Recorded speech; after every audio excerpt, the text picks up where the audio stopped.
The following podcast is intended for mature audiences. Listener discretion is advised, so kids shouldn't be listening. Elton says fuck and shit a lot, sometimes fucking shit, but rarely does he advocate actually fucking shit. You get it. Enjoy the show. A nuclear explosion in a remote part of Arizona. Pandemonium in the streets of New York. Vicious dogs with poison-tipped metal jaws. What do all of these have in common? They're all themes for a chain of family-style fetish bars headquartered in Austin, Texas. The next one opens this Friday. Bring the kids. I'm kidding, of course, maybe. I don't know. All of the things they have Doc Savage in common. Damn it. Anyway, all that stuff happens in the story I talk about in this part 2 of Doc Savage Omnibus number 10. So no Texas nipple clamp tacos or Mr. Whitney's chocolate furries fountains. What a bummer. Instead, we'll talk about all the things I hinted at in part 1. Lester Dent not editing his stuff, Doc's lab headquarters thing, I don't know. A lot of things.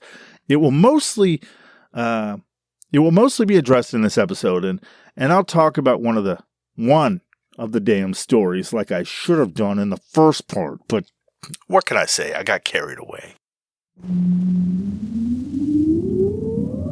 Countdown for blast off.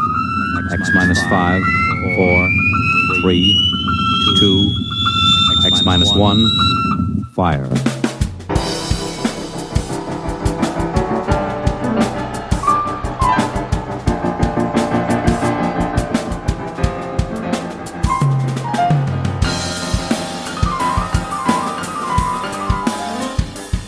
Welcome to Elton Reads a Book a Week, a podcast dedicated to everything you can do with your fantasy and New World Order.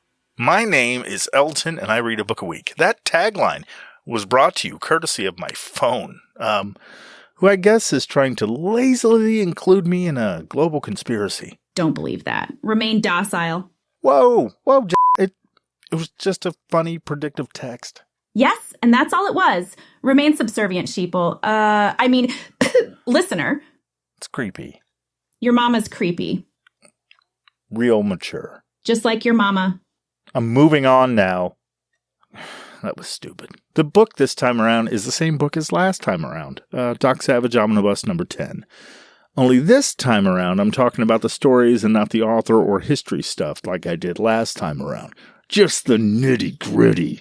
I'll try to strike a better balance in the future, I promise. So, let's get into this thing. There are 4 stories in this omnibus collection thing, but I'm only going to do 1. I think I said I'd do 2 before, but after scripting out 30-plus pages worth of notes and stuff for this one, 1 is enough. Seriously. The one I'm slapping around this time is The Devil's Black Rock, which is another addition to the series of titles my brain instantly turns into pornos. Sure, it's low-hanging fruit, but fuck if it isn't fun, right? I mean, The Devil's Black Cock, anyone? Huh? Maybe a little The Devil's Black Cock Rock. How about a David Bowie spin with a little The Devil's Black Country Rock? Cock? That's a deep cut reference. It's a little obscure. You understand. I can't be the only one who does this, right? Turns regular titles into something a porn movie would be, but now that I say it out loud, I'm probably the only one. Still, regardless, The Devil's Black Cock, although stupid, is still kind of apropos, as the Black Rock in the actual title suggests. Figuratively speaking, it does fuck a lot of people to death, as, cocks often do. Back to the real story, that in reality had no cock in it. The Devil's Black Rock. The story debuted in the December 1942 issue of Doc Savage magazine. It reused several elements and plot devices that were first seen in The Red Skull, a different story published back in August of 1933. I haven't read that one, so I'll have to take the word of the website I referenced, bronzeicon.com, which sounds like it should be selling little bronze figurines or something. I don't know. Maybe it's missing an opportunity to do so. Bronzeicon.com. Maybe you look into those little fucking figures that you can get from China for like $3,000 for $1. Still, both of the stories are around 80 years old, so, do we really give a fuck at this point? I do like the first line of The Devil's Black Rock, which is, quote, Donkey Sam Davis was not a handsome man, unquote, end quote. You know what I mean? Which, I mean, that line, Lester Dent, the author, he was coming in kind of hot on his description of Donkey Sam. When you picture a person named Donkey Sam, they're not pleasant looking, right? Add in that his introduction is basically calling him an ugly motherfucker. Just come on, ouch, right? I mean, a nickname like Donkey already means you're probably not a top-tier male model fending off the ladies and men with a stable of bodyguards to keep them all away, you know what I mean? And if the name Donkey isn't referring to the only other reason to have that name, it's safe to say you're just fugly, you know what I mean? The other reason is, you know. I mean, the other reason you'd get the name Donkey. You get it, right? I mean, right? Do I have to? I don't have to. No, I'll move on. I'll move on. I meant having a big dick. The other reason to be nicknamed Donkey is having a donkey. You know, you get it. You get it. I'll move on. I'll move on. The thing is, if you were set up on a blind date with someone named Donkey Sam Davis, your first thought's going to be, you know, why did I agree to go on a date with a guy named Donkey Sam? I mean, let's be honest here. Now your second thought is going to be, well, it's probably going to be like, where am I at in life that this blind date with a guy named Donkey Sam is the best way to spend my time, right? I mean, that's probably going to be a close second, if not first. But coming up a distant third, at least, is probably going to be, why does my friend hate me so much to set me up with a guy named Donkey Sam Davis? Right? Well, that is, you know, I mean, unless Donkey Sam has a big dick. If he has a big dick, you know, probably good with the best friend, you know, set you up. And, all right. After that illustrious introduction, we learn that Donkey Sam Davis is a broke, pissed off prospector in Mile High, Arizona, who gets fucked over a lot by what seems like might be everyone, and all the time. So probably not a big dick. He just sucks at his job, hasn't been successful by any measure, and is working with borrowed equipment on borrowed land with a borrowed claim. The book calls him a full-fledged desert rat. Plus, you know, he's in Arizona, as we all remember is the location of Phoenix, Freddie Mercury's spiritual home that he described as bleak, seemingly uninhabitable, disgustingly inhospitable, flat, brown, beige blandness that is occasionally bespeckled with mountains that are also brown and sometimes beige. Arizona is a shithole. What can I say? Moving on. I'm kidding. Freddie didn't say that, and Arizona isn't bad at all. I do these things out of love, Arizona. I swear. Plus, I mean, you do have a lot of beige out there. Plus, that painted desert, though, that's fucking beautiful. So, back to the sullen existence of Donkey Sam in the hell of Arizona. I'm kidding.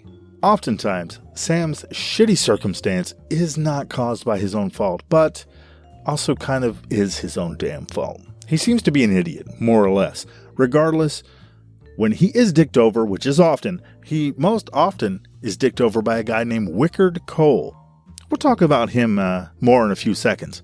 He plays an off-camera role early on when we find out that Donkey Sam is a dumb fucking dipshit that doesn't check the borrowed equipment he got from Cole before setting out into the unforgiving Arizona desert to mine a claim that's also owned by Wickard Cole. Spoilers, it's not going to go well for Donkey Sam. He gets out to the borrowed digging spot, goes to pull his traditional celebratory cigar, we learn is a celebratory cigar, from his bag, and finds that it's been swapped out for a pint of rock gut toilet whiskey. This, we find out, is a life-threatening shitty attempt at a practical joke by the asshole who lent him his mining equipment shit. Add on the fact that Donkey Sam hates whiskey, and you'll appreciate just how livid this would make a cigar-chugging prospector living on borrowed shit. He prefers failing at life while fully sober and able to appreciate it. Sam, stupidly pissed and not at all concerned with his or his donkey's safety, gets the whiskey, throws it, breaks it, and of course, fires a gun at it. As one does, when you find your cigar's been swapped out with shitty whiskey. This causes an unexpected explosion and unleashes the devil's cock from the ground in the form of a giant flaming black cloud thing. Sam and his donkey figuratively shit their pants. I'll try to refrain from calling it the devil's cock from here on out, but I tell you now, it's going to be very hard. Yeah. The devil's rock, as the book describes it, is thus harder than coal, fully as black, had a sheen, something like crocidolite. It's CROCIDOLITE. I looked up how to say this fucking thing and I can't remember. I'm going to go with, oh my God, crocidolite. It's not crocodolite. I'll tell you what, it's not that. But okay, there's a few words in here I'm going to fuck up, so we're going to move on. But of course, it didn't have the tiger's eye coloring of crocidolite. It didn't have the tiger's eye coloring of that shit. It was a little like the black stuff of another fucking word I'm going to fuck up. Cassiterite. Cassiterite. That is so-called, it's so-called tin stone. And there's some shit in there about a gigantic figure cloud thing after it explodes and it rises from the earth and destroys everything near it, obliterating it or something. Dent describes the black rock as resembling cassiterite, which is an oxide of tin used as a raw product in the smelting of tin. It could be that the mineral Lester Dent was really thinking about was pitchblende, which is also known as uraninite. Uranite, fucking minerals, fuck them. Pitchblende is a source of uranium. That's important. Pitchblende is a source of uranium used to make atomic bombs.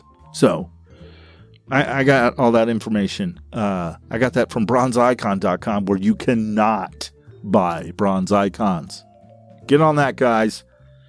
The black rock stuff basically destroys buildings, people, whatever is nearby. It's a fucking disaster waiting to happen. That's the main takeaway. Then, it just quickly dissipates or leaves or something. It's not really described well.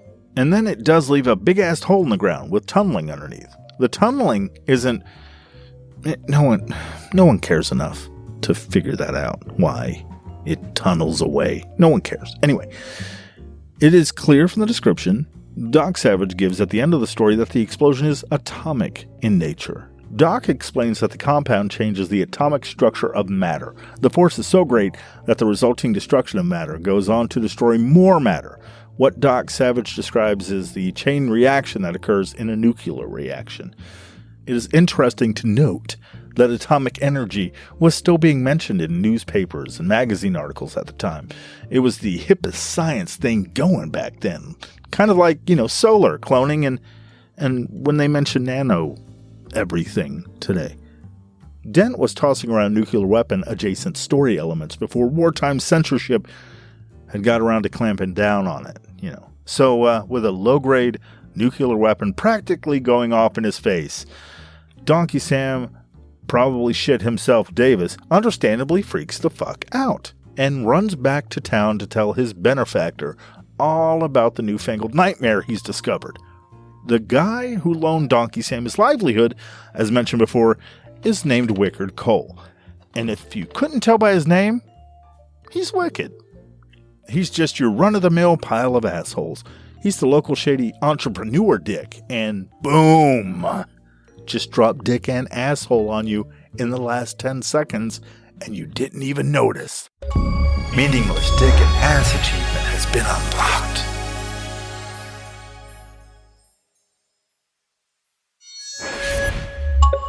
Okay. Wickard Cole, a character with the world's most obvious bad guy name, has got fingers in every pie bad guy. Generically slapped, into every action movie you've ever... Good God. I swear I didn't plan all this sexual connotation. Okay. If you're an 80s kid, Wickard Cole is basically Boss Hogg. If you're a 90s kid, it's that weird rich guy from the movie Roadhouse. If you're a millennial, it's I don't know, maybe the always angry Power Ranger lady, maybe? I'm a little out of my depth when it comes to contemporary fictional rich asshole characters. But you get the idea. Sorry, Gen Z. I guess like an evil Mr. Beast? And Gen Alpha, if you're listening, you probably shouldn't be listening to this. Maybe, I don't know, go to bed or take a nap or something. Or, do you. It's entirely up to you. Have at it. As for the 70s, 60s, 50s, 40s, and 30s kids, hey, he's I don't know, the commies or somebody wanting, equal rights or I feel bad about saying that one there, doing that. But you get it. Cookie cutter, rich, semi-rich, bad guy. That's an asshole to everybody. Wickard is the prick that swapped Donkey Davis's celebratory cigars for hydration sapping hard cider style ditch wine that made Sam angry enough to summon the devil's black cock. I'm sorry I did that, but there it is. Donkey makes it to Wickard's office or shed or what the fuck ever. It doesn't matter. He tells him all about the devil's I almost did it again. The devil, black devil explosion thing. Tells him all about it. Wickard, being a dick of a different sort, doesn't believe him, of course, instead spouting variations of, "You're crazy. Obviously nuts. And I'd like to talk to you in detail about the curvature and inner folds of Norma Dent's labia, starting with the topmost portion. And as I said before, in detail, we'll make our way down to the bottom portion now. So let's begin and... No, he didn't say that. That's a carryover from part 1, which I'm stupid. Bear with me. So, Sammy Davis Donkey takes him out to the giant devil hole in the desert that he left out there after he ran away scared. After seeing it, Wickard is quiet. He actually climbs down into the hole and walks along the tunnel leading away from it. Donkey Sam doesn't follow because he's a chicken shit. And I don't blame him. I would be too. If I saw a black smoking Satan thing burst out of the ground explosively, I'd lose my will for a good spelunking into the void it disappeared into. It's best to let sleeping cocks lie, even large nuclear-style black ones. And I'm trying not to do that. Wickard is down there for a while, out of sight, before finally emerging. He says nothing, and he and Donkey Sam head back into town. Then they go their separate ways. Donkey Sam, what the fuck is going on here, Davis, thinks Wickard is up to something.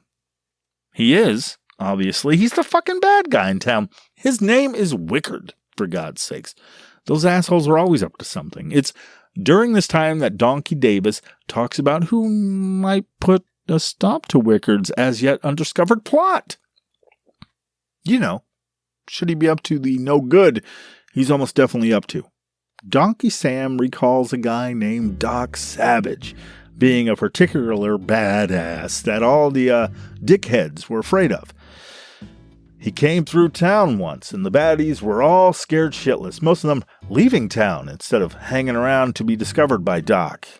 Just name-dropping him had them cutting and running. Doc is the person he had in mind when he witnesses Wickard. going out and recruiting all the other criminal assholes, from in town and from out of town. Sam does what any suspicious prospector would do when he sees this.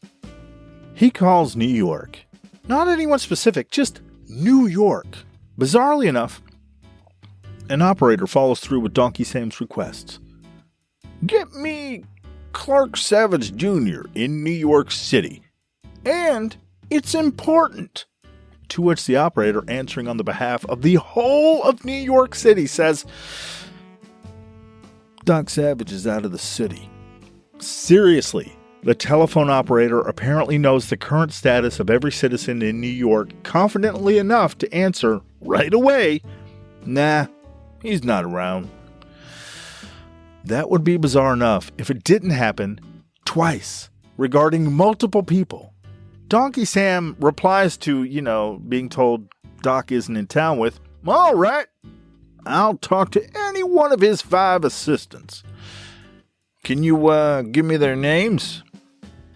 Is the most logical response from the operator thus far. Ham Brooks, Monk Mayfair, Rennie Renwick, Long Tom Roberts, and John Littlejohn. That's their nicknames. During the same conversation, the phone company reports, during the same conversation, by the way, all of Doc Savage's assistants are out of the city. This is what, all in this couple of minutes. So the operator managed to figure out, based on only nicknames, by the way, the exact identity of Doc's assistants out of 13 million people. Yes, out of millions, they figured out who these people were and whether they were friends with Doc Savage. On top of that, they also knew the current whereabouts of them, and that it was somewhere other than in New York City. Is that how phone companies worked in the 1940s? That is some DARPA, darknet shit that maybe the CIA... We're always watching. Oh, sweet paranoia. Imagine just calling up a random phone operator and asking for a somebody. Hi, hello, I'm wondering if you can connect me with Ed. You have his full name? No, just a nickname, Giant Dick Eddie G. All right, let me check. Nope, not around. Should I leave a message or should I just let him know you called when we catch up later, when we do the New York City Daily Roll Call? Fucking hell, shit makes no sense. Cut to New York, and Doc Savage and the gang have returned from one of their PTSD-filled adventures. The book mentions that they go to great lengths not only to sneak back into New York undetected, but also sneak into the skyscraper headquarters that everyone knows is the headquarters of the world-famous Doc Savage and his friends. Keep in mind that this, as mentioned earlier, is New York City, 13 million people strong at the time.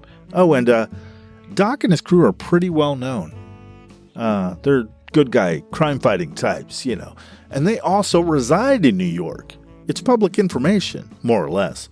Imagine Batman sneaking into the Batcave, only everyone knew exactly where the Batcave was.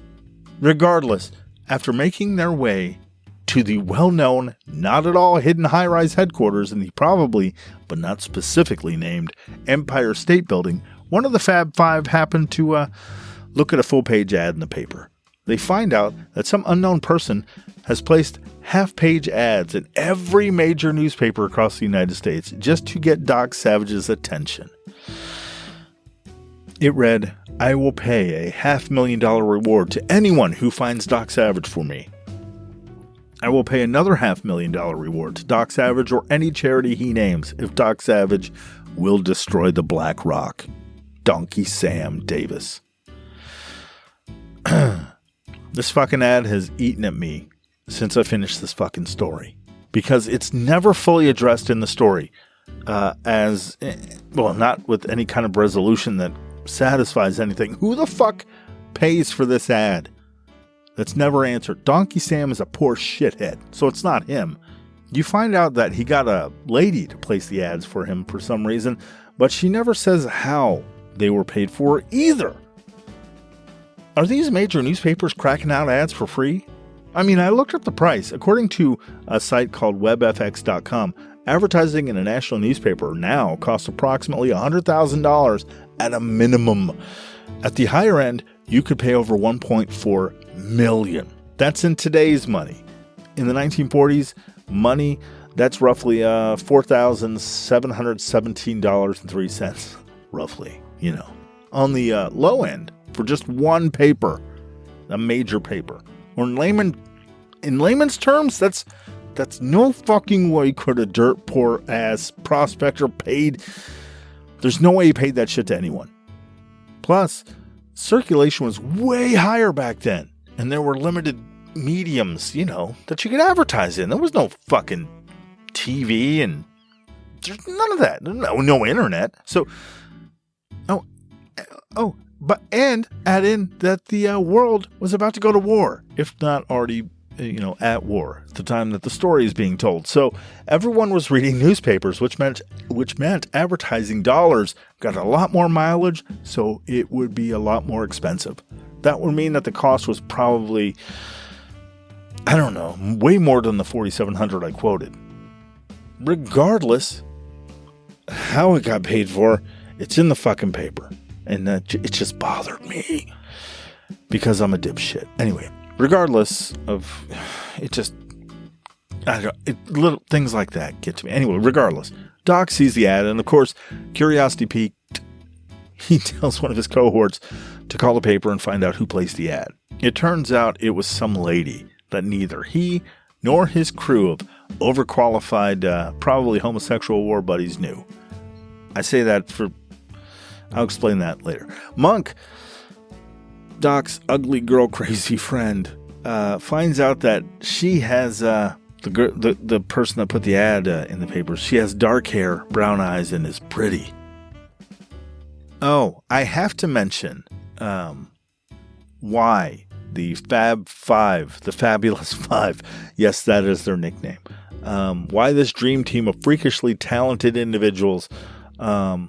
That all magically ended up together. Why they keep giving this guy shit for liking women and seemingly wanting to, talk to them and stuff. And then it's fucking weird, right? Is that weird to anyone else that they're giving him shit for wanting to talk to women? Maybe I'm just not up on how American society worked in the 40s, but did grown men give each other hell for talking to women or wanting to talk to them? I mean, with straight guys? I don't recall anyone in my friend group doling out a rash of shit to the guy, wanting to talk to a girl. I mean, of course, after a certain age. These are all adult men. It seems to be really, really fucking weird. A bunch of guys hanging out, around in another guy's apartment / lab all the time and giving one of their friends shit for liking women. Am I wrong here? They're gay, right? I mean, that's not bad. Obviously, it's not. It's just weird that you would give a dude shit. Be like, look at you wanting to talk to ladies. It's just weird. I don't know. Anyway, so we're clear. I don't have any problem. I have absolutely no problem with gay people, straight people, any people. Just be decent, non-asshole people. I don't give a shit what you do with your genitals, male or female. I don't care. I'm only curious as to the nature of the ribbing that they've been giving their buddy for wanting to talk to women or wanting intimacy with them, or I don't know, just wanting to do stuff with women. Maybe back then they just couldn't say, get all straighty McStraight trying to nab a girlfriend. It's adorable is what it is. Okay, maybe I'm making more. Maybe I'm probably making more out of it than it is. But it seems, I don't know. But to tell you the truth, honestly, I kind of hope they were giving them shit because they're gay. I do. Because, I mean, come on. Doc Savage is the prototype or the pre-super. He's the framework for the superheroes that came after him. And his crew is the prototype or whatever for the Avengers and superhero teams and stuff. So, I mean, I kind of hope they were a crew of gay crime-fighting guys living in a posh skyscraper lab thing and hanging out with Doc all day. And I think it would be awesome. I really do. Just way back then, that's what they were. And fucking, they fought crime just like everyone else. It'd be fucking great. Anyway. Maybe Doc Savage stories were a subtle way of easing America's uptight society. You know, maybe it was a way of easing uptight America to acclimate to the idea of a group of guys living the high life in a high rise, fighting crime by day and possibly fucking by night. Not every night, you know, mind you, and probably not all of the guys doing this stuff. There's, you know, platonic relationships happening and stuff. We learned in the Kinsey episode that gay promiscuity is an idiotic, misguided stereotype myth thing. It's ridiculous. No, the Fabulous Five weren't an around-the-clock gay orgy. That's just stupid. No, they had lab work to do and research and crime fighting and shit to do and superhero shit going on. And they could just be a bunch of gay roommates living with their ultra-rich gay leader guy, you know, just platonic. Who knows? I don't know.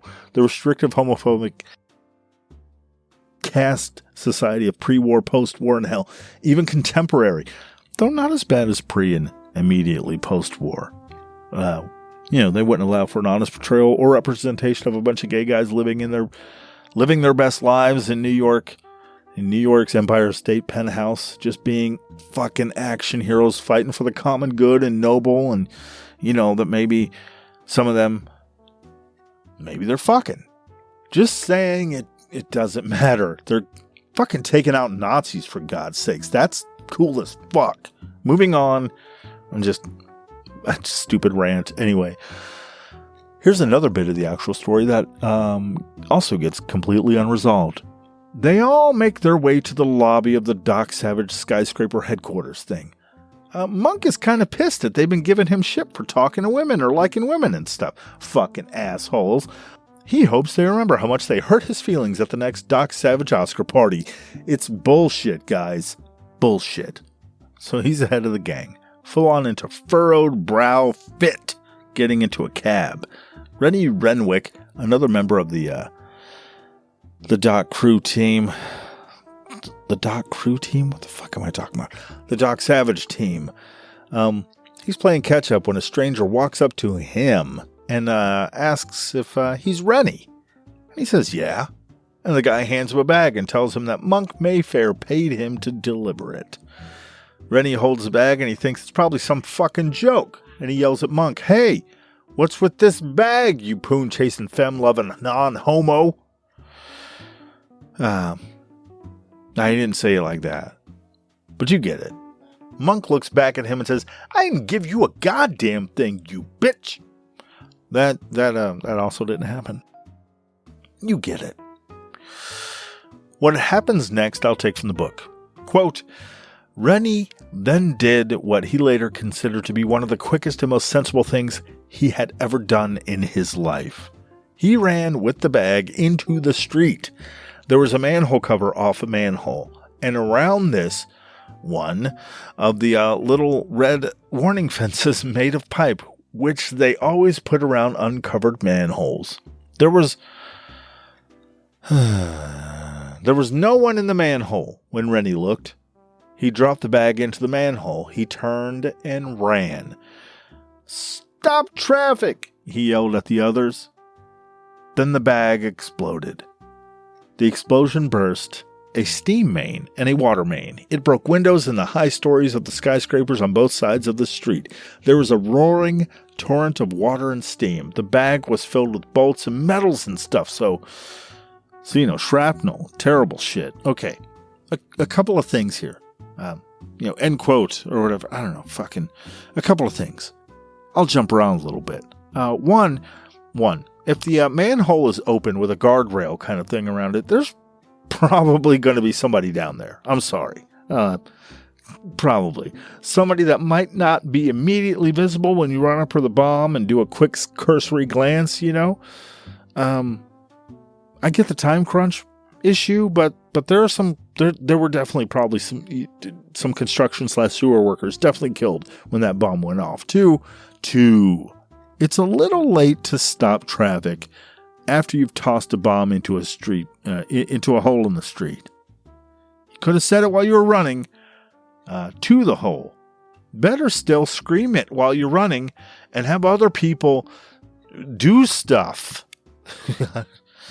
The biggest issue with the bomb in the bag manhole chucking episode is afterward, they just walk away and run off and do other shit. I mean, fucking thing explodes in the sewer, and whatever underneath the street, all that causing all manner of bomb-related infrastructural damage and death, the guys, they just split on it. They run after the guy that gave them the bag, which, I mean, I get you want to do that, but everybody, guys, the street is chaos here. I mean, I'm sure people are hurt and stuff. What is the Fab 5 team of savages doing? They're running down the streets trying to find the guy who handed off the bag. I mean, then they go back to the high-rise layer to discuss shit. Where's Doc Savagely Savage? What's he doing? He's mulling over motives and crime shit while people are, running around on fire in the streets. Okay, it doesn't say they were on fire. But there is water spraying everywhere. That is happening, but you get what I'm saying. Shit is fucked up in the street outside. You would think that Doc or one of his buddies would stick around out there. Hell, I don't know. Talk to the authorities, maybe, about the nature of the situation. Cops could be doing shit like gathering information of a fucking bomb going off, talking to witnesses and whatnot. I don't know. Instead of wondering if there's more shit about to go down, maybe another bomb's about to go off.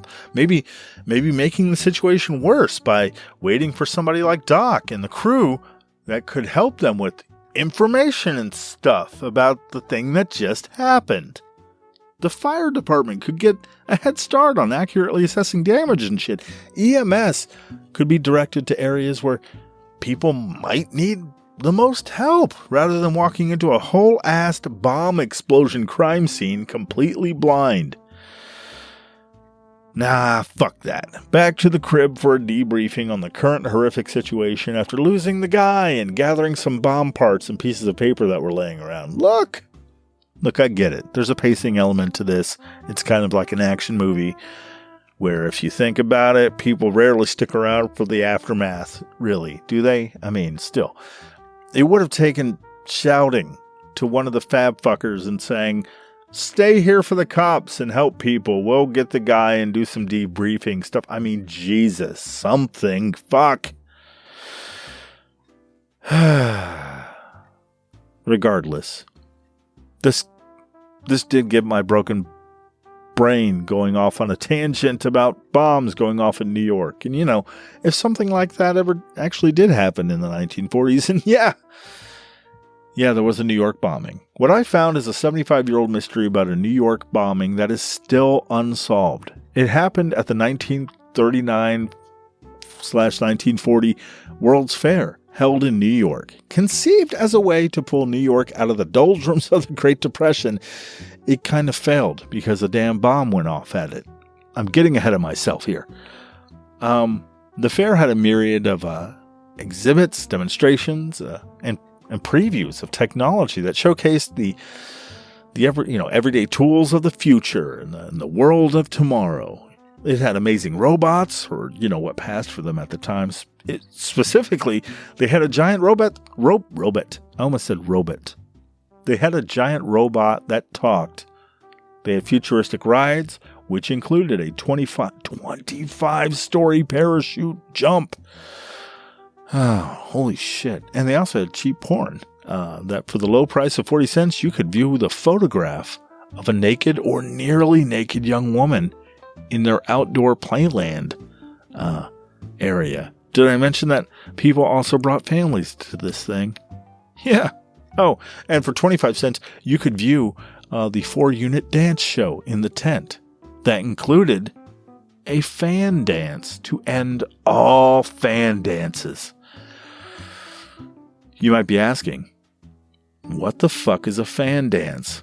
It's a dance in which the female performer is apparently nude and remains partly concealed throughout the dance by large fans. So, again, bring the kids. Fun for all. There was tech-inspired fashion, which I would love to describe for you, but I couldn't find any specific mention of how the fashion had tech in it. There was a fashion show dedicated to pajamas. So, yeah, that happened. This was also television's coming out party with a very cool public demonstration of TV with a telecast of President Franklin Delano Roosevelt opening the fair. The event was the first televised presidential address in the United States. In the United States, did I slur that? Maybe. But all was not right with the world, or, as we'll find out, its fair. With all of its, fan dancing, giant smoking robot merriment. Oh, did I fail to mention the giant talking robot also smoked? Yeah, it smoked cigarettes. It puffed on cigarettes and was made to actually fucking smoke. God help us all. No, this was the time of the Nazis and their sympathizers. Pro-Nazi marches complete with swastika banners, and the goddamn robot smoked. Why? Why would you even need a robot to smoke? Tensions were high in New York when a bomb exploded in the offices of the Communist Daily Worker at 35 East 12th Street. That same day, a time bomb exploded at 17 Battery Place, home of the German consulate, too. On June 21st, a call was placed to the Manhattan Police Headquarters saying that a bomb was going to blow up the Brooklyn Bridge. Things were, it seems that they were escalating into a lot of bomb territory. Enter the world's goddamn fair. The fan dancing, a smoke. Why? Why was the robot smoking? That's kind of hot. You're ruining the flow. What flow? Never mind. We are always watching. Got it. Yeah. So, New York was a veritable Easter egg hunt, but for bombs, when a call came in at the popular British Pavilion at the World's Fair. The telephone switchboard operator had received a death threat via phone that the building would be blown up. The unknown caller simply said, "Get everyone out before the bomb explodes." It's just informative enough, yet vague enough. Like, as the operator, you would hang up, and as you're scrambling for the door and shoving people out of the way, to put as many bodies between you and the explosion as you can. Assuming it's behind you, of course, because why would it be in front of you? You probably would have noticed it being put in there if it was right in front of you. Regardless, in your frantic burst to get the hell out of there, you can't help but think, before the bomb explodes, what does that even mean? That could be any time, couldn't it? What if they meant next week? I wish they would have been more specific. These people I'm plowing over are going to think I'm real silly for knocking them out of the way now. And, what if it goes off next week? I'm just hoping that they'll all act as human blast shields for the bomb that might not even be going off today. The egg will truly be on my sociopathic face. Sorry.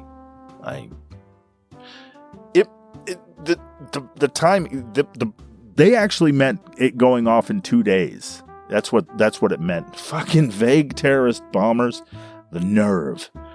The cops cased the pavilion for 2 days, but couldn't find anything. A suspicious bag was found, reportedly made to look like a portable radio, according to news accounts of the time. It was ticking. It was found by an electrician in the ventilation room in an upper level of the packed British pavilion. Cops gingerly removed the satchel to a remote area behind the Polish pavilion, where it would wait for the bomb squad. Which kind of goes to show the amount of love maniac murder bombers and, I guess, the police had for Polish people in New York at the time. They were all, so we lose a few Polish folks. If anything, we're raising the bar of humanity. No, they didn't say that, but... They moved the bomb by the... Anyway, fuck bombers. And, maybe, I don't know. Anyway, fuck bombers. Yes, definitely fuck those fuck faces. Arriving on the scene, the people that moved the bomb, though, by the Polish... Why? Just arriving on the scene, Detective Joseph Lynch and his partner, Ferdinand Socha, could hear the case still ticking. So they did what any New York cop at the time would do. They talked a nearby Polish guy into opening it. They figured, when you need an idiot to blindly open something thought to maybe contain a bomb. You call in the best.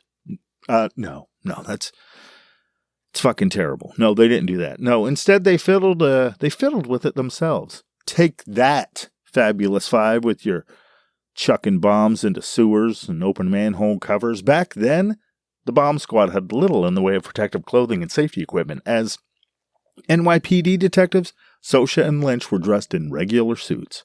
All they had going in was their experience, bravery, simple tools, and a keen sense of 40s men's fashion.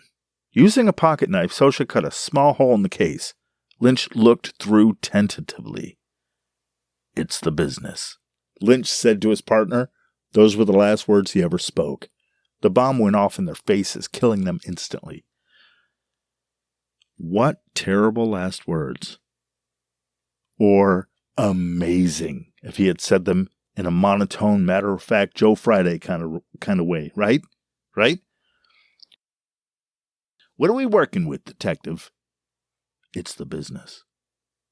I'm going to go with him delivering the line like a badass, based solely on the fact that I wouldn't have heard him, as I would have been 10 miles away from that fucking thing. The bomb was later estimated to be the equivalent of around 12 sticks of dynamite. The blast carved a hole in the ground, 5 feet wide and 3 feet deep, immediately killing Detectives Lynch and Sosha. Patrolman Emil Viscosel had been hurrying bystanders away when the bomb exploded. He suffered terrible injuries from shrapnel fragments to his back and legs. Detectives William Federer, Federer, Federer, Federer,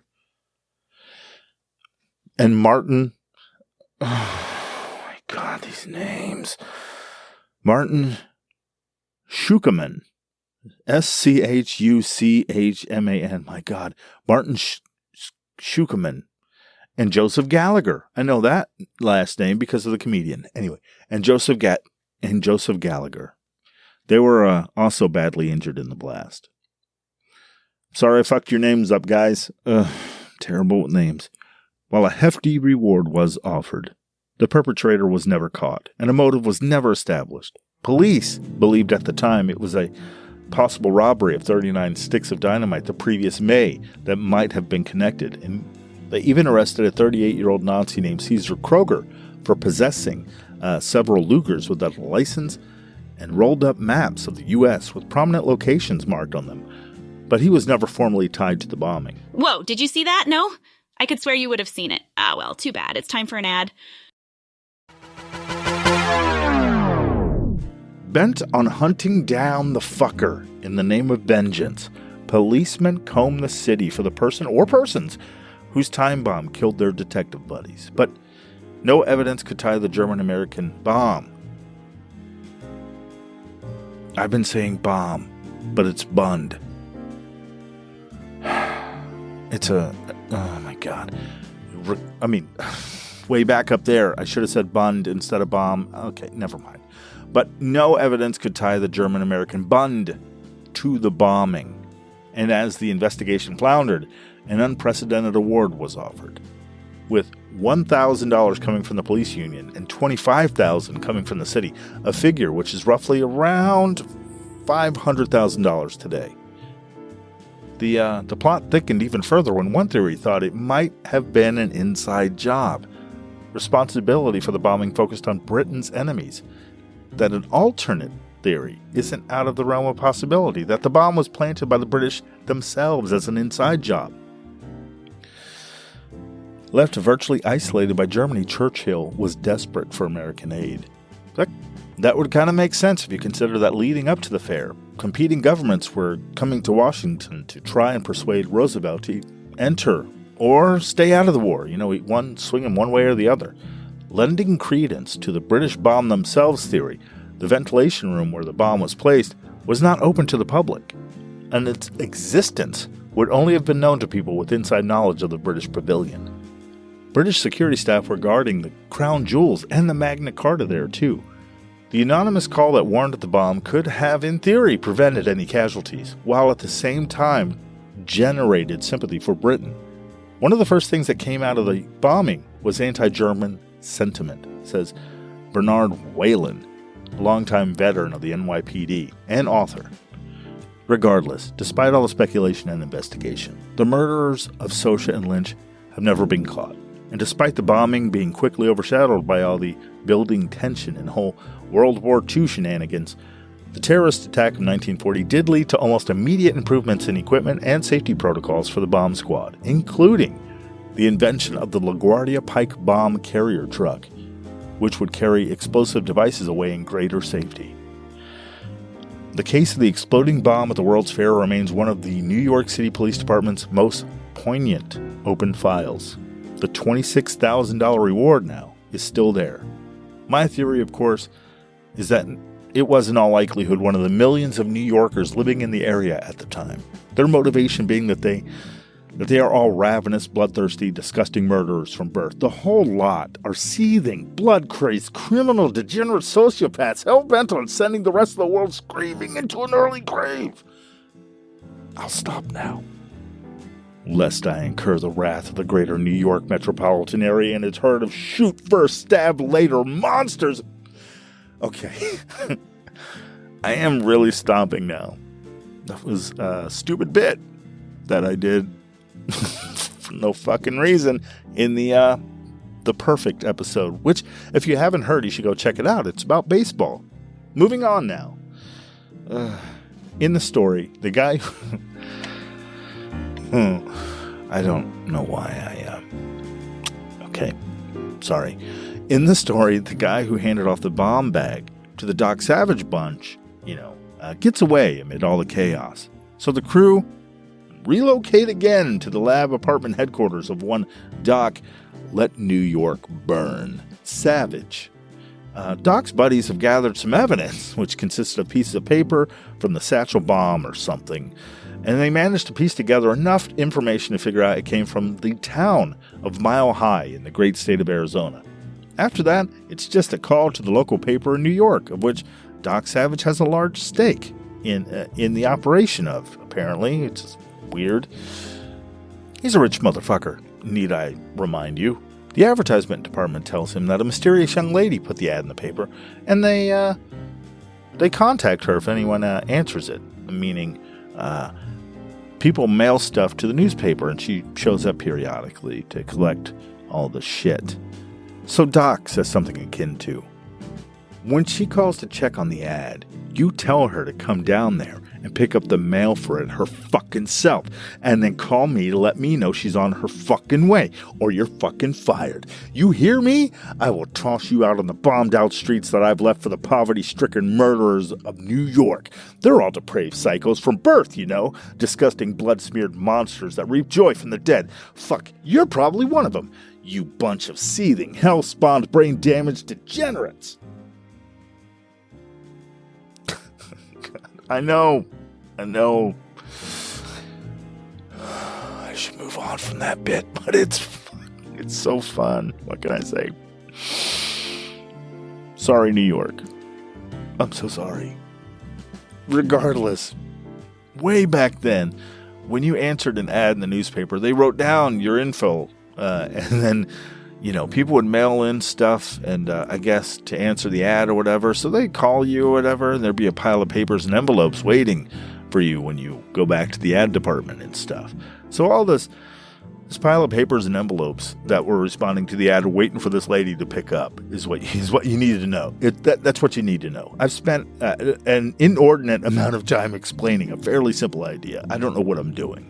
All right. I mean, I guess it's good to have a system in place, to act as a screen for the legit responses instead of the usual New York psychopaths who just want to murder you, and you get it.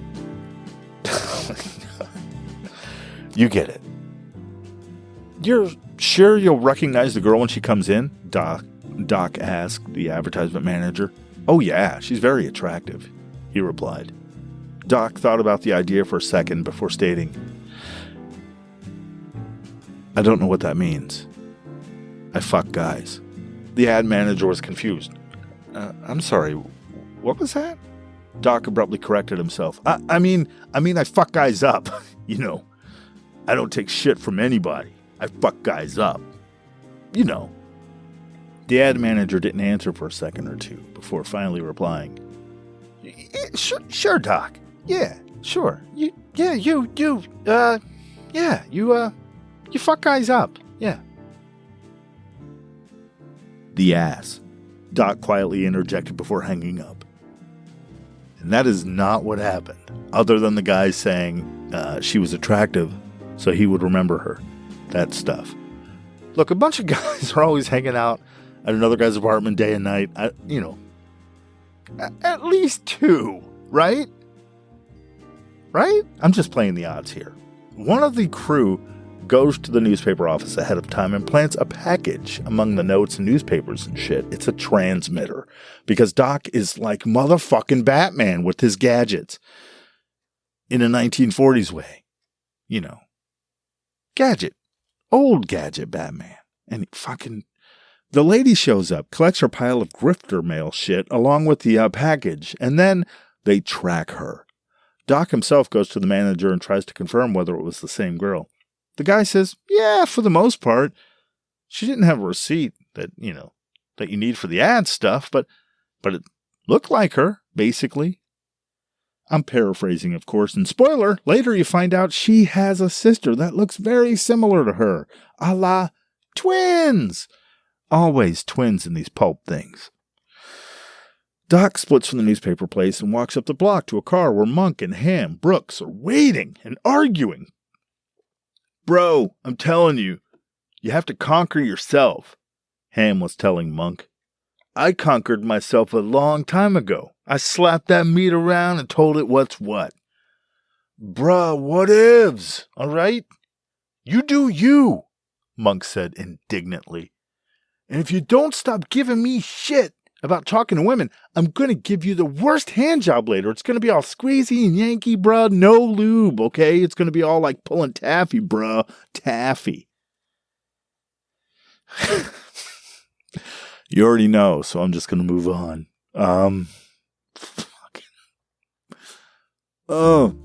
Doc's... God damn it, why? Doc gets in and tells them to quiet their shit and get in touch with Long Tom on the radio. They have rudimentary CB radios in their car. Fucking Batman shit, but, before Batman. Perhaps, definitely inspiring Batman, if you will. Definitely. So using a tracking beacon thing they put in the package and stashed among her pile of fucking ad responses, they track her to her apartment. And the Doc and his crew show up. Ham gives Monk shit about liking women again. I'm not kidding about that. Doc gets to the floor first and sees a guy in the hall running a vacuum. He bribes the guy, takes his clothes and the vacuum, and knocks on the lady's door. He tells her that he's the vacuum guy and needs to clean her place. Then the book throws a little not-so-subtle racism our way with, quote, "Have to vacuum the room," unquote. That's what Doc said, acting the part of a knot-headed foreigner who did not understand English well. Unquote. That's the... For those that are unfamiliar, knot-headed means you're an idiot when translated from the language of a 1940s racist shitbag. So, he gets into her apartment, pretends to look for her socket, electrical socket, just to figure out if, she's alone in the room. He kind of walks around like, oh, I'm fucking an idiot or whatever. And then he immediately drops the act, and then starts looking through her shit. It's at this point she recognizes him as Doc Savage, which I should probably remind you is a very famous rich guy that's super built and inexplicably tan from head to toe. Think The Rock. That skin tone, but, well, maybe a little more tan. But he's also a white dude. So, It's here, at this part, where it got me thinking that Doc, probably gay, and his crew, probably gay. I don't know. Quote, Doc divided his attention between the girl and the letters. He did not like to deal with hysterical, frightened women, and this one was looking for the moment as if she might become that way. He did not like to deal with women at all, in fact. He wasn't exactly afraid of them. He just couldn't make them out. Unquote. Lester Dent tries to bring it back to Straightville a little bit, so maybe he was thinking, to me, in my head, it feels like he was thinking, maybe that wasn't as thinly veiled is too thinly veiled. All right. And he tries to bring it back with a little, most guys feel this way about women. And that doc feels a little dumber than most in that respect. But come on.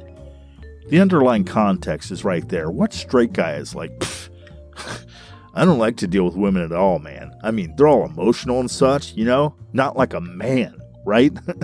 Like a fellow with, I don't know, ripped pecs. Maybe a six-pack, a 5 o'clock shadow and maybe like, an ass that won't quit, give me one of those guys over a woman any day. You know what I'm saying? Maybe a dude in a suit that, fits just right, that fits so well. You can tell what religion he is from across the room. Yeah. Yeah, you get it. God damn, I love being straight.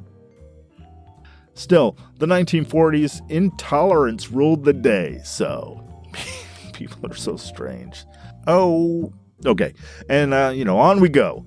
Doc finds out she's a private investigator named Para Summers, hired by some asshole to put ads in the paper. Is he from Mile High? Doc asks. She doesn't answer. Just that she was paid a lot. Then they talk about paying for the ads. She said she paid $250 each. Then he goes downstairs to talk to Monk and the crew, and Doc figures out that she didn't pay for shit, because the rate of the Morning Tribune alone is $1,150. She didn't even know how much the fucking ads cost. Busted. There's another Monk likes girls exchange. Doc goes back upstairs only to find P.I. Para won't open the door. Why? Because she's getting shot at. Duh. Yep, that's what's happening. So Doc, being Doc, opens the door and crawls in. She's splayed out on the floor. The shots are coming from another building, and Doc's on all fours, crawling, kind of military crawling, towards the window, and lays / sits down underneath it and pulls from his pocket a small periscope-like device. Not kidding, he uses it to see out the window without getting up. Who the fuck carries around a small periscope in their pocket but a fucking gay man? I'm kidding. I'm kidding. Seriously, though, who carries around a fucking periscope?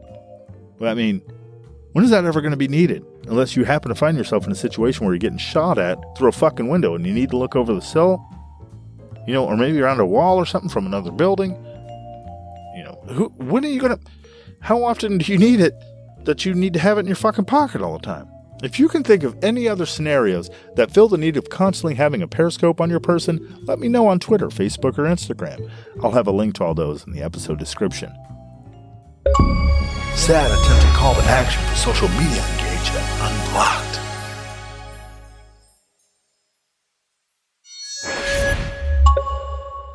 So, Doc is pinned down in the girl's apartment in a completely unsexual way. His buddies are waiting outside. He describes the shooter to both them and the lady. To them, he says to follow the guy. Don't grab him. To her, he asks if she knows him. She doesn't.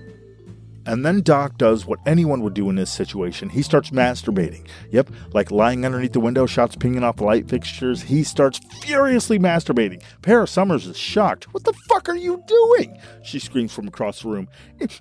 It's how I deal with scary situations. I'm sorry, I was raised by scientists. I can't help it.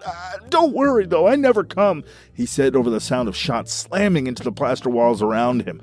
He closed his eyes while flogging the bishop, making a trilling sound with his mouth, and then he started to cry. I'm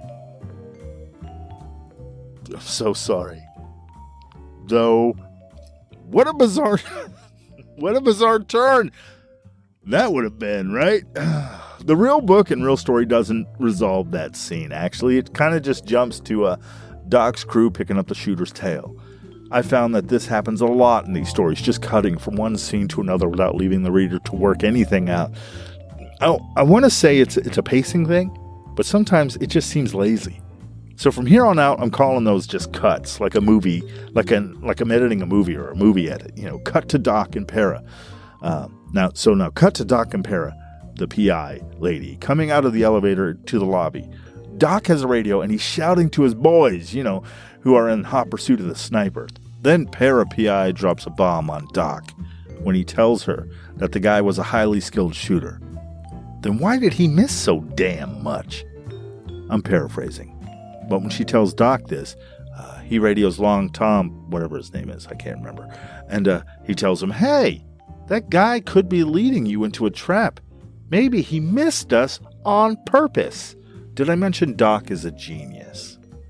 That might have... Cut to a rural marsh road. Seriously, they're now in the boondocks among some marshes.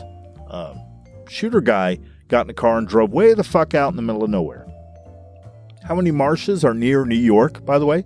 Well, I learned that there are marshes about 40 minutes away from New York in what is currently a conservatory in Rye, New York.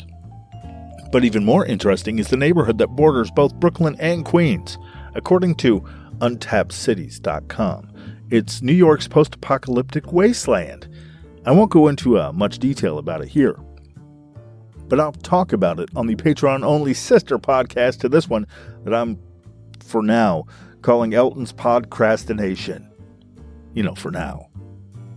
Until you help me come up with a better one, better title.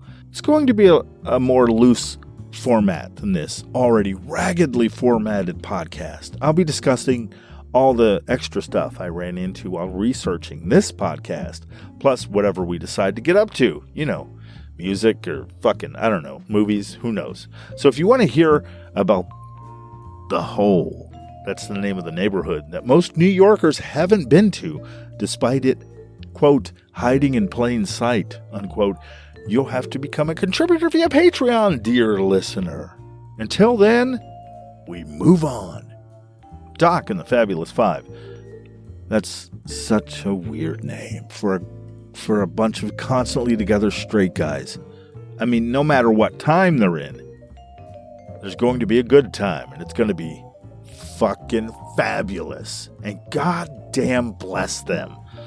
Sorry, I keep going back to that. I think it would, I honestly do think it would be fucking awesome if Doc Savage and his Fabulous Five came out. Or is he part of the Fabulous Five? Is it Fabulous Five on all of them? I can't remember. But anyway, it'd be great if they came out not only as gay quasi-superheroes, but gay quasi-superhero characters that are the genesis of all superheroes that came after them. How fucking cool would that be? But that doesn't change the fact that Doc and his boys are in a heap of trouble in that old New York swamp hood. Dredging up trouble's what they're doing. I don't know what I'm doing right now. They're there because that's where the sniper drove to. He drove to a shack in the marshes. Everybody is keeping their distance from the shack until Doc arrives. He comes up with a plan to wait till it's dark and then kind of slow swim crawl underneath the shack, you know, through the weeds and the marsh. It's like a swamp. And then the shack, which is on stilts, with a pier leading up to it, he wedges a two-way radio from underneath the floor. Like he swims up there and puts a radio right underneath their floorboards so he can listen in to the oddly spoken out word planning of the two guys inside. They're going to, quote, turn a devil loose once Doc and the Fabulous Five show up. How will we know they're here? One guy asks aloud. We'll know them by the sound of their fabulous, god damn it. Don't you know anything? That's not what happened, but they say something about turning a devil loose. That's real. That happened. Doc swim crawls back to the waiting Fab and tells them what the bad guys said. Rennie thinks all that devil shit is just weird figure of speech stuff, because they haven't encountered the Black Rock stuff yet. And while Doc thinks, he says, nuh-uh, no, shit's about to get real, boys. And real it does. Doc yammers some shit into the radio, freaking the fucking bad guys out. And then they jump into a canoe and they glide away to set off the devil's black cock. It makes the ground shake and all the shit usually associated with big ass explosions. Cut to 44th Street, just west of Broadway, New York City. Because why the fuck not, right? The two guys that set off the cock explosion are hitting the town, checking it out. I don't know, shows or something. It was the 1940s or thereabouts. So, like, So some nudie fan shows, or maybe discovering a place that sells even cheaper than 40-cent photos of women. Bring the kids! Anyway, they're walking down the street and they run into a crowd gathered around two guys on the sidewalk putting on a quiz show. One of the bad guys gets a box of cigars shoved in his arms, and he's pulled up to the microphone, and he's told that everyone else has gotten the question wrong, but if he gets it right, he wins a prize. Does he want to play? Sure, he says. The showrunner asks, have you ever tasted a better dick than mine? And the guy says, ew, no! To which the showrunner replies, well, hell, man, thanks for the compliment. Yeah, no. He asked him some shit about a branding iron, and the guy, being a criminal cowboy type from Arizona, knew the right answer. So they gave him a radio that suspiciously didn't come with batteries. The reason? It was to act like a listening device bug type thing. It wasn't an actual functioning radio.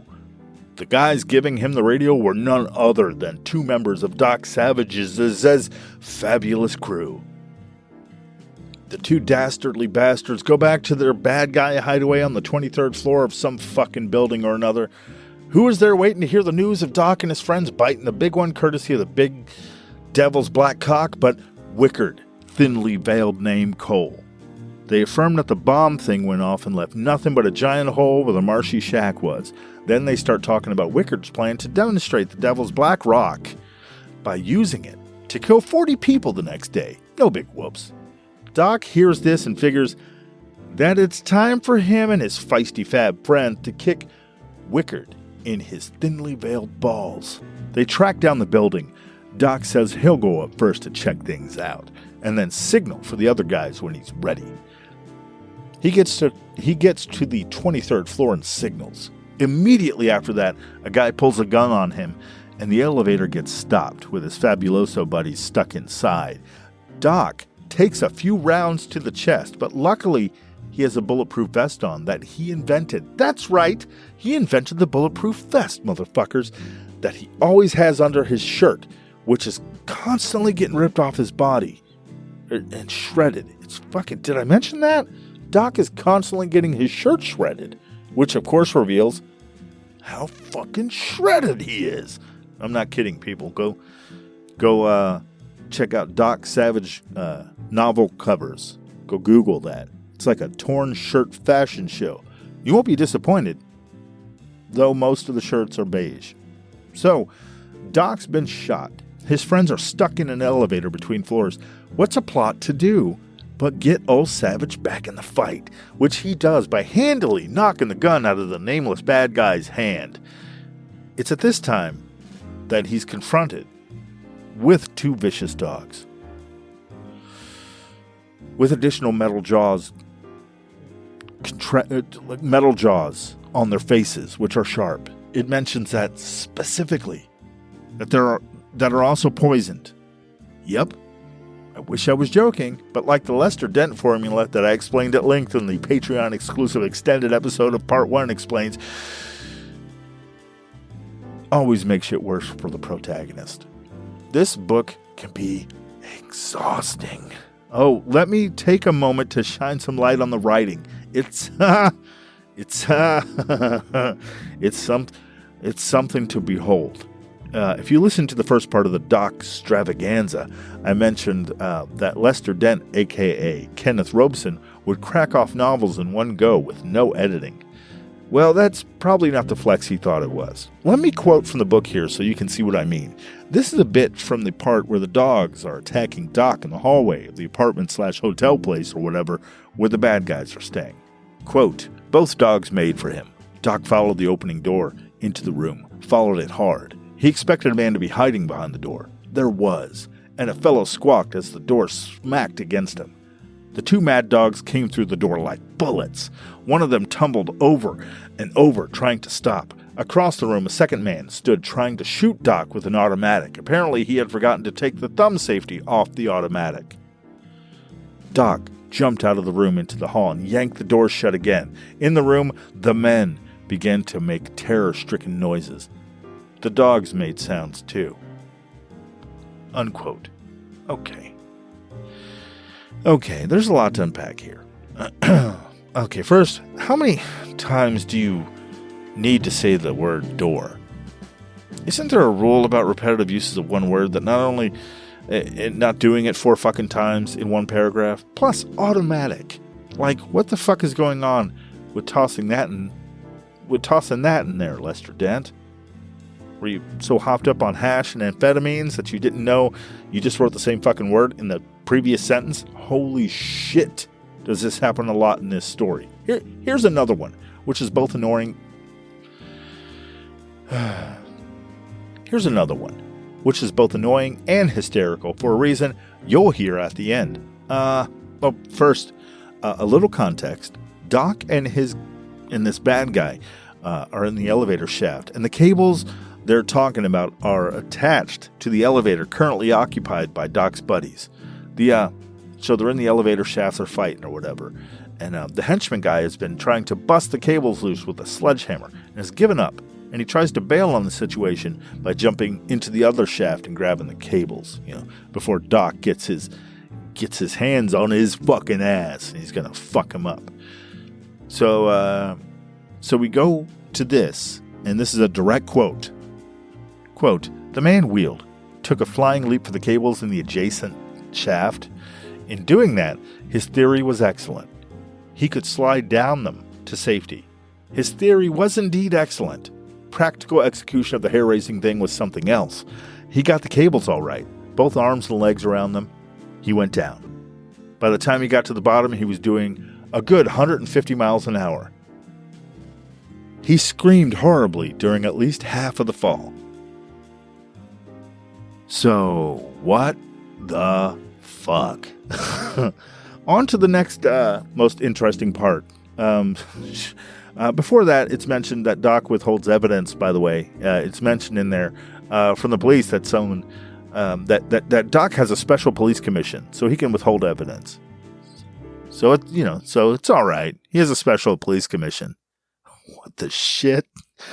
It's not how that works. Anyway, now the Fabulous Five and tag-alongs have almost been killed. A lot. So the whole crew, along with the newly acquired donkey Sam, head back to Doc's place to regroup and ponder the legality of obstructing justice and a police investigation when suddenly a bullet gets lodged in the window of his penthouse lab up in the sky.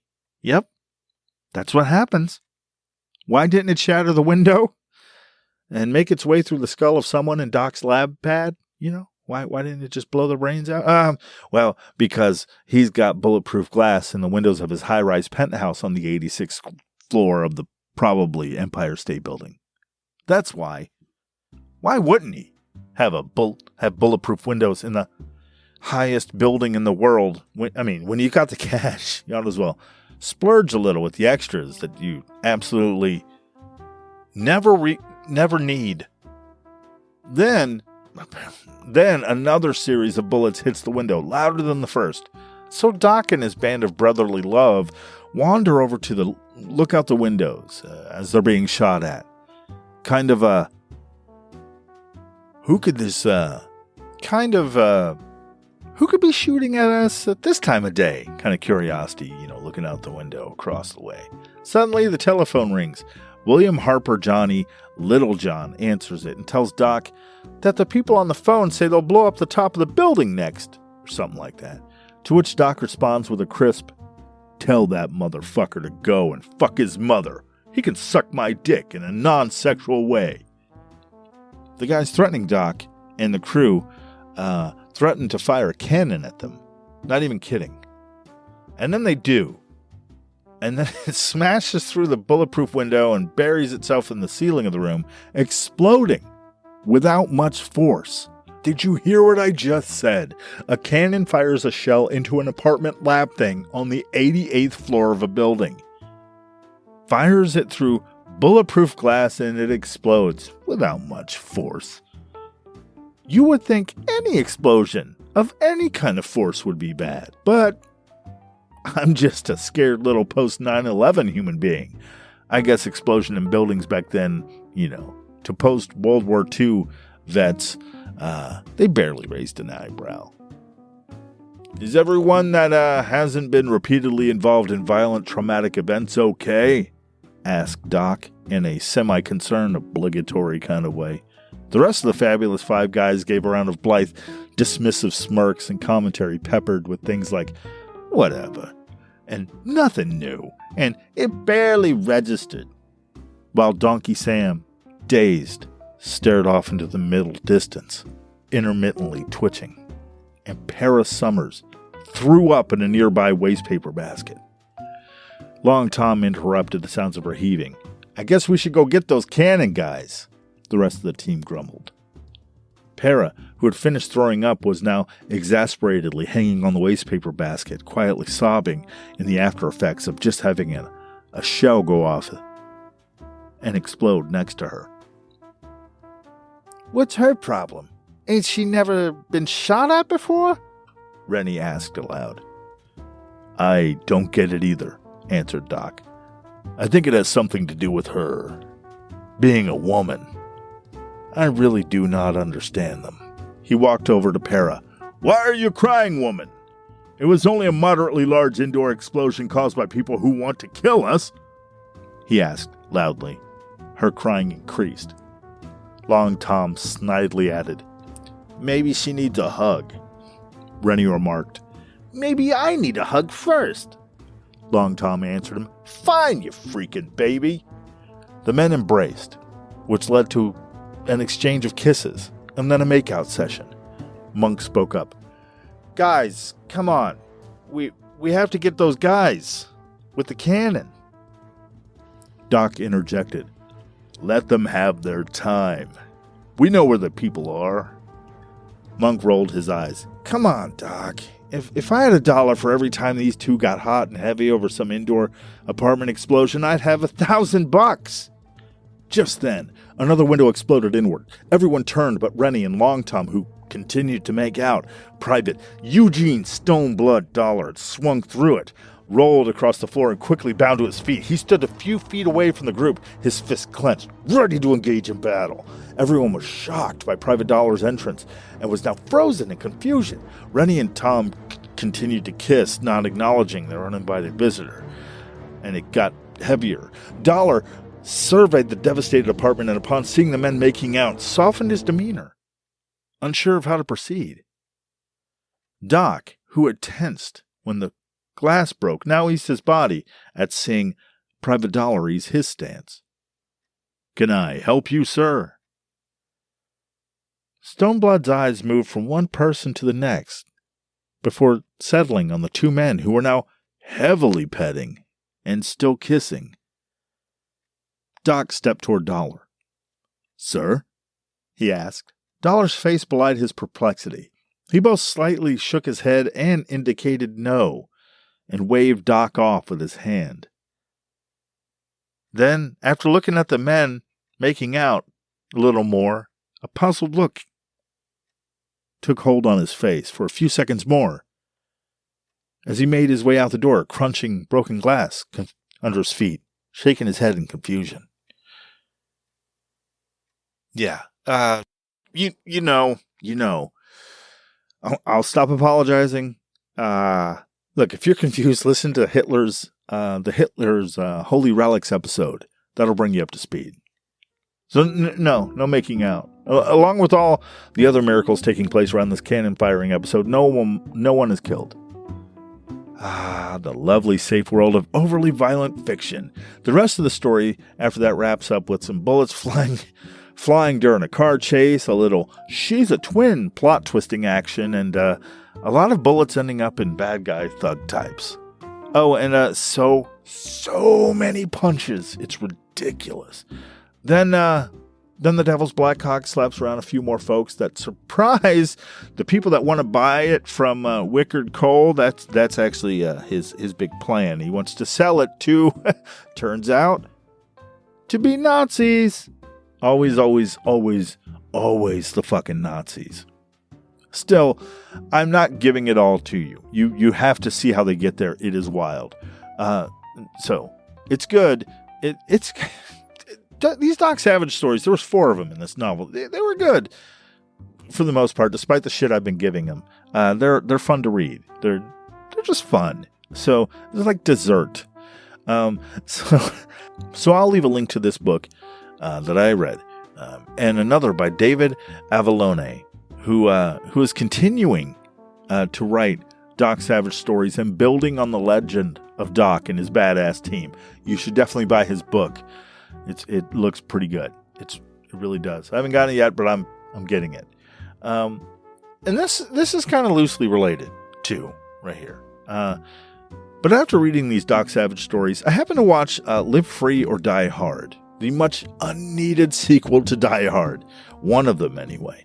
In it, an aged, just old John McClane is reluctantly tasked with helping save the United States / world from a hacker terrorist insane money plot thing. Although I've known for years that Doc Savage on the brain. Although I've known for years that, Die Hard and the action hero genre and movies and such, there's a pattern to it. Like, the plot lines and stuff they have a fairly predictable formula. It never occurred to me that it might have an origin, though, yeah, I'm probably way off. And the formula for the action heroes genre probably dates back to some fucking Greek theater play written by a guy who died thousands of years ago. I guess. Maybe. I don't know. But it's weird how similar it is to the Doc Savage story setup. The formula used for that, like plot points and stuff, they're real similar. Jesus fuck. I mean, even down to the bad plot hole filling writing too, and kind of piling ever more shit on John McClane. At one point in that fucking movie, he's being shot at by a fucking helicopter while he's trying to get away from it and avoid it in a tractor trailer on a freeway that's also falling apart. I mean, and then when you're basically trying to save the world from financial ruin and terrorism and all that, and save your daughter from Timothy Oliphant, you can't tell me that the man needs more on his plate. I mean, it's nice, but if it is related, if that is like a lineage from Lester Dent's writing formula to Doc Savage, and then it just kept going all the way to Die Hard, if that it. And even the Doc Savage character himself obviously inspired so many, like the superheroes of today. It's nice to know that Doc Savage's legacy lives on till even today in those fucking Die Hard movies. My God, in every Rambo movies, all of it, like it still echoes to today. And that he was gay, possibly. I mean, I know I kept going back to that, but how cool would that fucking be? You know what I mean? If all of them went back to... Anyway, I almost forgot, too. Have you been thinking about your oath that I asked about at the beginning of the part 1 of this whole shenanigans stuff? I have. I've been thinking of it, kind of. It's not nearly as deep or dramatic as Doc's, tell you that. To tell you the truth, I'm not even sure it qualifies as an oath. Maybe instead it's kind of like a good reminder to myself, maybe, or just I don't know. It goes something like this. Try to be kind, quiet, honest, and thoughtful. Even if you fail at that, at least try and aim for what seems to be the most right for the most people. And if it's only one person you're dealing with, do the most right by them first. Yourself second. Except when it means someone might get hurt. Then just try not to do it at all. Above all else, in a world full of people, let someone else go first sometimes, even if it might be inconvenient. Oh, and hold the door open for people. Unless they're 10 feet away or more, then it's just an embarrassing waste of time for everyone involved.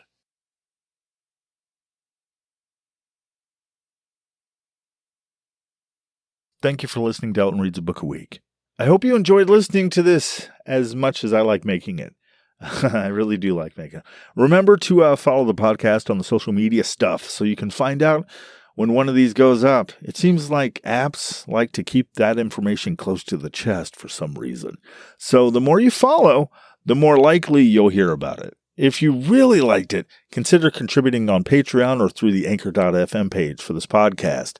You'll get a bonus podcast, and we can talk to each other. And you can curse at me and I don't know, fucking video chat. I don't know how it works. We can do stuff together. And we can, team up to build this whole podcast world out a little bit. Make it more lively and crazy, We can have fun. If you're not in a position to do the Patreon thing, you can still help out by leaving a 5-star review on Spotify, Apple, Google. Take a little time out and do me a favor. You know what I'm saying? And leave a 5-star review. Wherever you get your podcast, that helps. Even on Good Pods or, I don't know, one of the many places that shits out all the podcasts so you can, that you can fucking listen to them or, apps and such. What helps the most above all that else, what the hell am I even saying now? My fucking brain is mush. What does actually help the most is word of mouth. So tell folks about it. It really is. It's crazy helpful. The word of mouth is always good.